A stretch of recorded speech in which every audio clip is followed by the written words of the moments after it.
This is my rule. My eyes are on the speaker. Tell me why. Because that looks fantastic.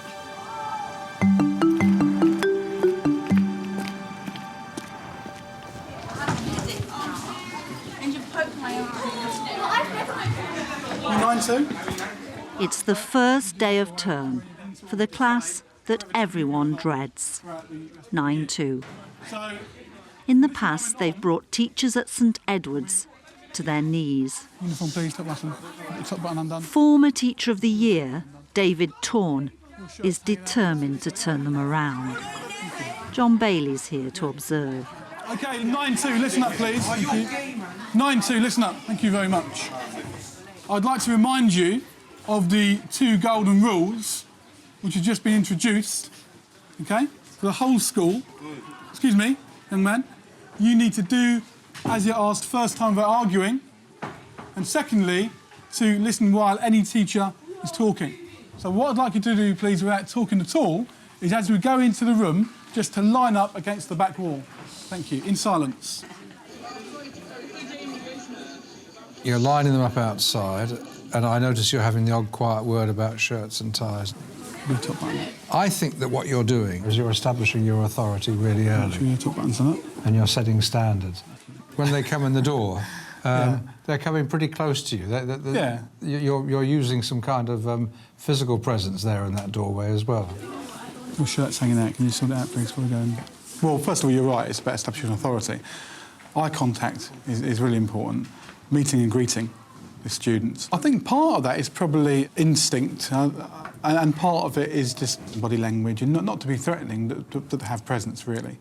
While I'm positioning you, I would expect none of you to be talking, and I'm physically going to show you where to sit, all right? OK, so can we have Tiffany over here, please? Stand behind your chair and put your bag on the floor. Can I then have Emily here, please? I've seen lots of teachers explaining a seating plan to students, but I noticed that you're being an usher. You're going around putting them in their seats. I happen to think that's enormously powerful. I think it's a really strong kind of dominance trick. How and why? I could put a seating plan on the board, an electronic whiteboard, you could do that. But I know from experience that I'll have 10 or 12 minutes of kids saying, where am I, and is that me, and all this, and so that's why I avoid that. After Zoe, can I have Letitia and Sam? OK? Right, the first row, you may sit down, please. Most of it, not all of it, was alphabetical. OK. So the kids think I know their name straight away. I've just met them. But I'll look at who's in the 4th seat. It must be Rebecca. And I say Rebecca, she thinks I know her name. Well, I've just met her. You're teaching yourself their names while you're doing it as well, aren't you? Because you're doing some kind of kinesthetic thing. And Rebecca. And the second thing is that from day one, I want them to know who's in charge of the classroom, and it's me. I'll say this quite clearly. I, took over 9-2. I volunteered for this class. Excuse me, young man. And I volunteered, actually, after hearing you might have had quite a bad press about you. You don't want to teach 8-2, you don't want to do that. And I thought, no, I do not believe that students are like that.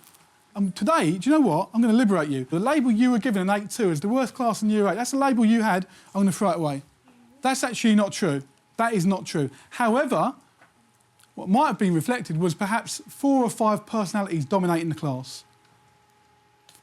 That's over now. So the rest of you who have not been getting practice education you deserve, hallelujah. Because from today, you will be. And I can guarantee you that. It feels to me like you're sending a message to the rest of the class when you say it's over. It's almost as though you're saying, I know what's been going on here, and you're appealing to the broad majority in that class who want to learn and saying we can get on with it. What was your thinking when you were saying all that? When I said to them, first of all, I want to throw away that label, I almost want to give them a new label, which is going to be, you are a fantastic set of individuals. I do know as well that, one of the most powerful influences on achievement is peer pressure. And what I want to do is say to these kids, look, it's OK to achieve. In this classroom, there will be a culture of success, and you'll be able to actually, not show off, but show that success, and it'll be acceptable. So it's not veiled threatening. It was a bit like saying to these kids that have been having a stranglehold in this class, that's finished now. you know, every time I teach a new class, I tell them a little bit about myself because I think it's important for that relationship to happen. I grew up in Hackney in the East End. And, excuse me, thank you. And when I grew up there in the 1980s, Hackney was one of the poorest economic areas, not just in Britain, but the whole of Europe. So I had 3 brothers, and all of them missed out on their education. They bunked off, they got expelled, etc. And I was the youngest one there. My mum died when I was 10, and I thought to myself, I have one chance, and I'm not going to muck it up. And that chance for me was education. You know, it didn't come from a family where if I failed the exams, parents would pick me up. That didn't happen. And I grabbed onto that chance, and I went to a school called Hackney Downs School, which for me was a fantastic school. For me, it's like a religion. I am absolutely committed to education. I want to tell you that, so from day one, you know that expectations are massively high, all right? But let's just go through what you've done there. You've made a personal revelation about yourself, and not everyone would choose to do that. Just tell me why you did that. You know, going to Hackney Downs School and having teachers believe in me, and then being able to progress and get a career in education, I know firsthand that education changes lives. What I'm trying to do is, it sounds a bit cheesy, but I'm buying into their hearts on day one, deliberately. If they believe in my philosophy, I've got them, and I've got them forever. And the chances of them doing well at history or doing well at school are going to be far greater if there are teachers that are willing to actually say, look, you know, here's a bit of me. This is why I'm doing it. Yeah, and that phrase you use, it's a religion with me, that's very powerful. I would feel inspired, and I would take you very seriously if I was being taught by you. I'd like you to turn to the inside cover of your book. OK, I'd like to take a look at the rules, if you like, in the book. I think they're quite reasonable. It says, enter all history classrooms in a quiet and orderly manner. Now, I don't think you managed that outside. Congratulations, you did manage it when you come in. It wasn't perfect, but you know, you managed it in the end. I actually want to see it perfect. Please raise your hand if you want to say something. And please remain in your seats for the entire lesson. Quite often lessons won't be seat-based. We might have lessons where we're in the drama room or something. But for an academic lesson, I would appreciate it if you remained in your seat. OK? So far, any unreasonable things? No. OK, thank you. This isn't one of these classes where we sit down and say, let's all write down on paper what rules we think we need to have. Number one, do you always do that with classes? And number two, have you especially stronged up because of the reputation of this class?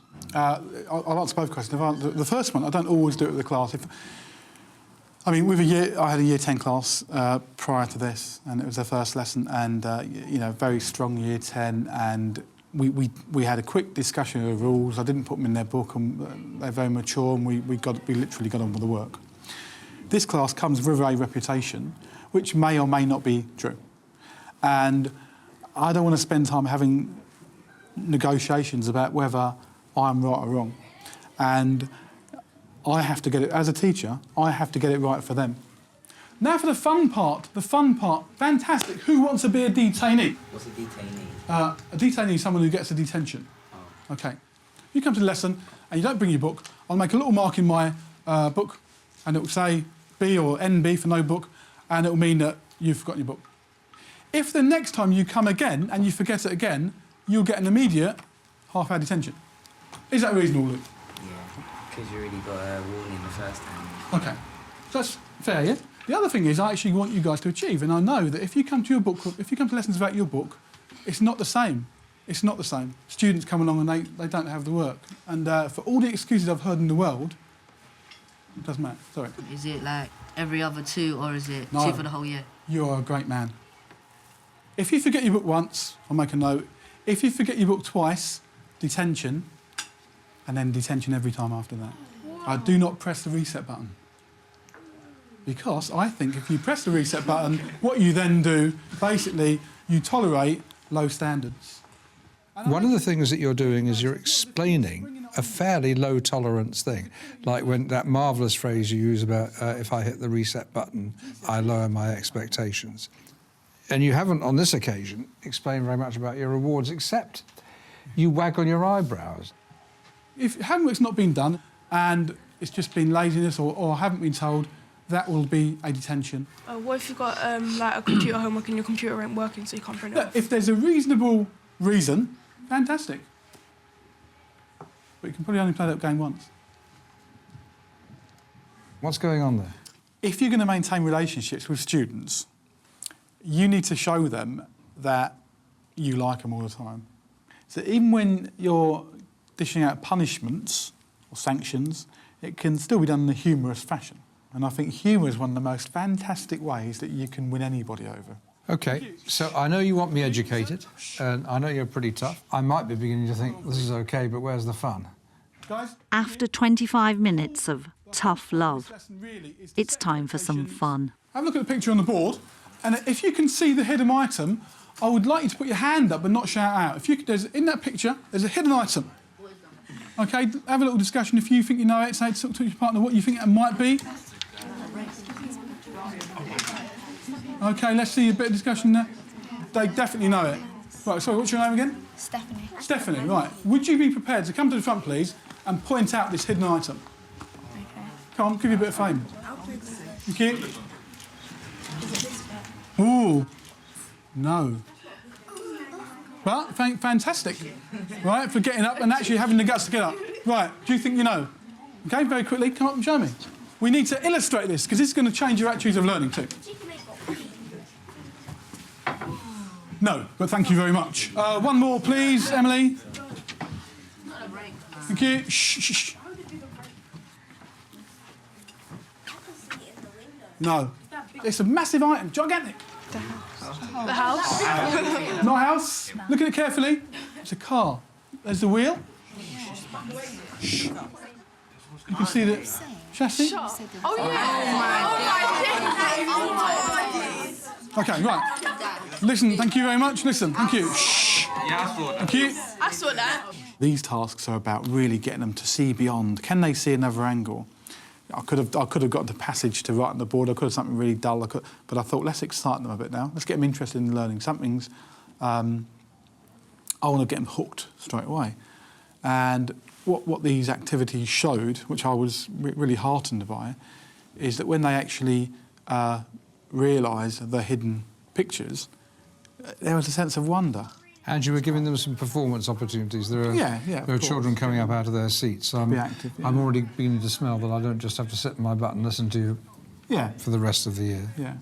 OK, so that's very good. This is a kind of low-risk exercise. For them, yeah. And everyone can join in. Yeah, everyone can join in. Trying is the most important thing, and there's a low jeopardy if you're wrong. Yeah. You need to make sure before you leave, please, that your uniform is perfect. And when I was thinking about how the lesson went, I was trying to think what I would think if I was a child in your class and I left the room. And I wrote down, he's tough, but learning is fun, and he believes in me. Oh. Is that what you want me to think? That's lovely, and I do believe in them. I might not always appreciate their behaviour, but I believe in them, and sometimes it takes a couple of years for the kids to see that, but they'll come good in the end.